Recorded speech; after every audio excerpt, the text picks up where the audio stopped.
In our modern world, death is no longer the end of the story. Every picture you shared, every message you wrote, and every video you watched is a digital footprint that doesn't die. They are ghosts that float in cyberspace, waiting for the right moment to materialize. These aren't stories about cursed spirits, but about cursed data, about algorithms that have become alive, photos that hold secrets, and websites you can never leave. These are the stories of digital ghosts.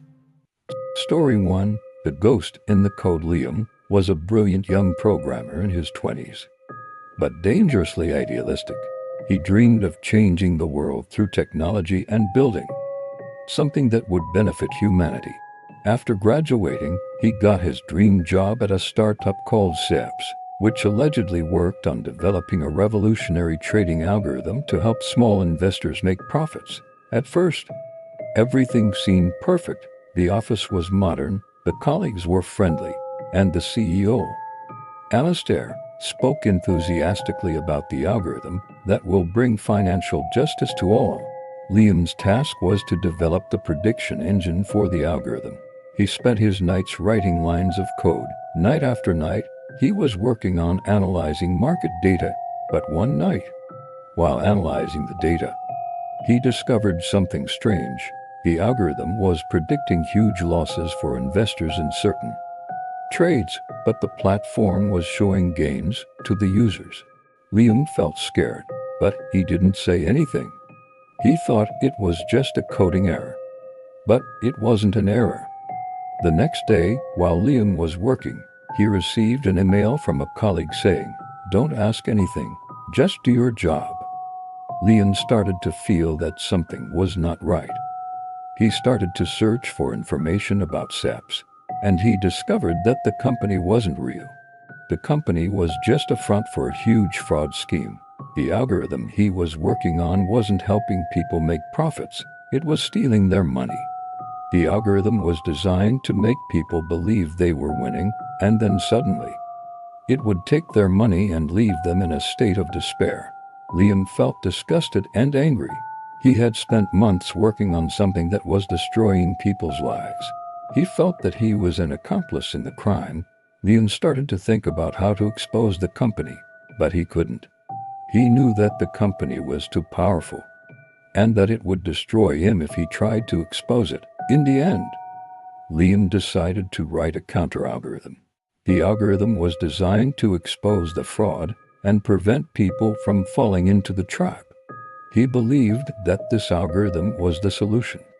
He believed that this algorithm would be the savior.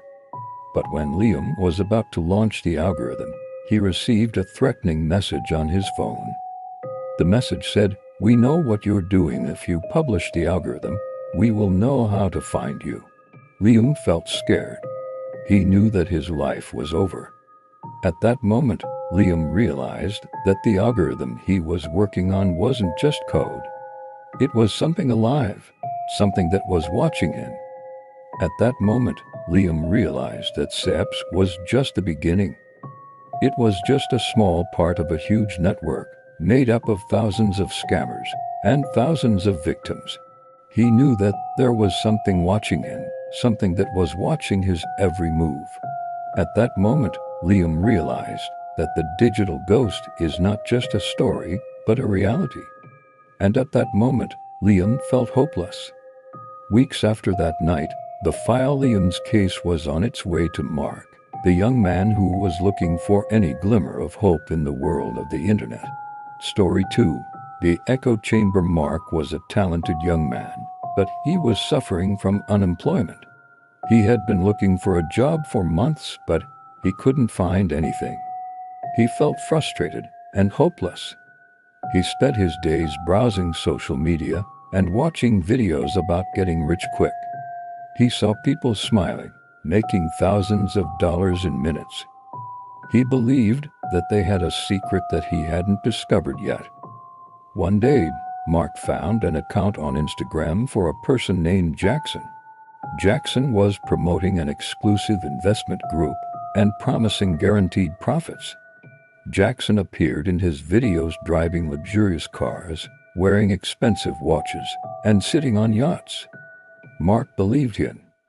There were thousands of comments praising Jackson and thanking him for changing their lives. Mark didn't know that all of these comments were fake. After Mark joined the group, he started to receive messages from other people in the group sharing their success stories. The messages told him that nothing is impossible, and you have to believe in yourself. Mark felt a sense of belonging, and he believed that he had found new brothers. He felt that he wasn't alone. He felt that there was something watching his every move. In the end, Jackson convinced Mark to put all of his money, $10,000, into a single trade. "This is the chance that will change your life, Mark. Trust me." These words were the last thing Mark heard from Jackson. The trade failed. The money evaporated. Mark couldn't believe what happened. He tried to yell at the group, but he didn't get any reply. At that moment, Mark realized that all of the members of the group were fake. They were just bots that were created to talk to him and keep him in a state of tension. He felt betrayed and lost. He felt that he had been completely exploited. In a state of desperation, Mark started to search for any way to get his money back. He found an ad on the internet promoting a virtual casino that promised guaranteed profits. The ad had pictures of smiling people winning thousands of dollars. It was promoting the casino as a last chance to get back what he lost. In a state of desperation, Mark decided to go to the casino, hoping to find his luck. He didn't know that this casino was a new trap designed to hunt down victims who had lost their money. Months after that night, the file Mark's case was on the desk of Sophia, the mother who was looking for any way to save her family. Story 3.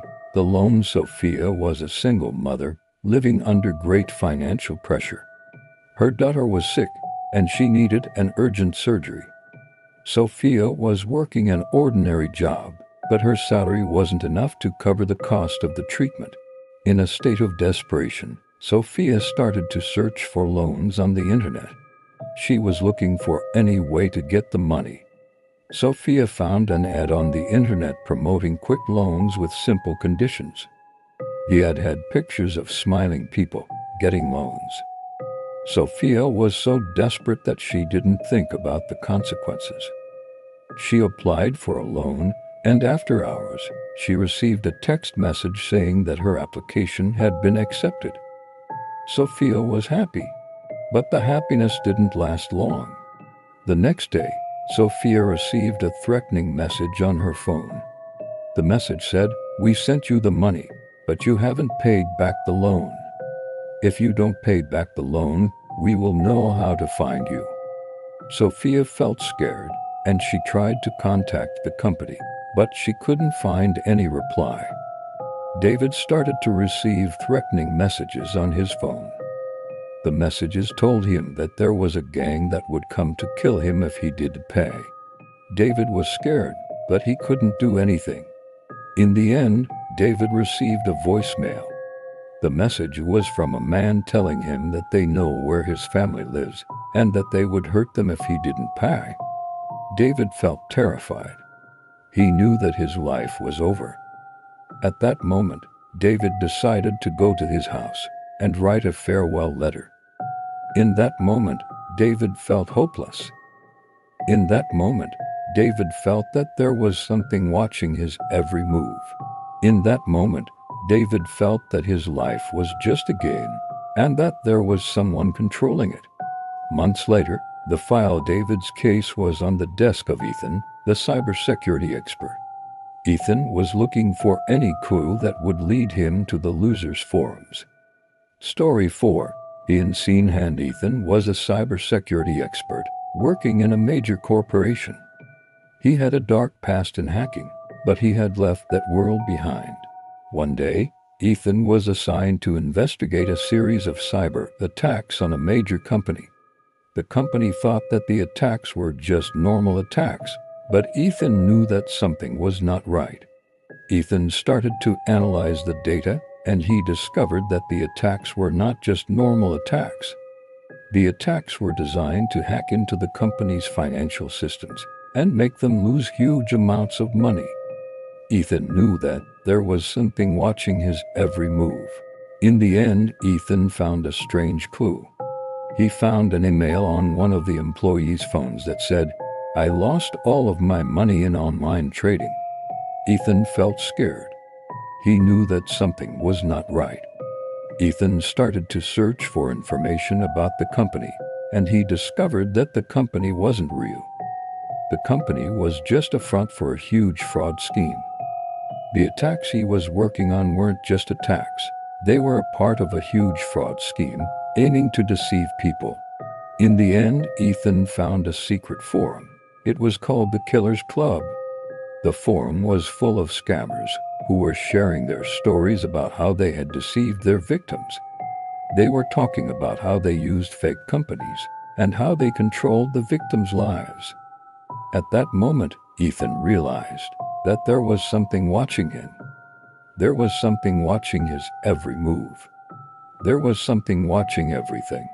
At that moment, Ethan realized that the digital ghost is not just a story, but a reality. Months later, the File Athens case was on the desk of Detective Miller, who was looking for any clue that would lead him to the end of this story. Story 5. The Mirror. Detective Miller was a frustrated man investigating a series of suicide cases that were related to the internet. He was working on the files of Maria, Alex, and David, and all of them had died in the same way.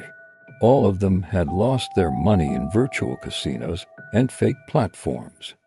Miller knew that something was not right, but he couldn't find any evidence. In the end, Miller found a strange email on Alex's phone. The message was from an unknown person, telling him that there is a secret forum where scammers write about their victims. Miller felt curious, and he went to the forum. The forum was full of scammers who were laughing at their victims. They were sharing stories about how they had deceived the victims and how they had controlled their lives. Miller was reading the stories of Maria, Alex, and David. He felt disgusted and angry. At that moment, Miller realized that these scammers were not just thieves, they were killers. They were slowly killing people's souls and destroying their lives. At that moment, Miller realized that this network was not just one network. It was a huge network made up of thousands of scammers. He realized that there were thousands of victims who were waiting for their fate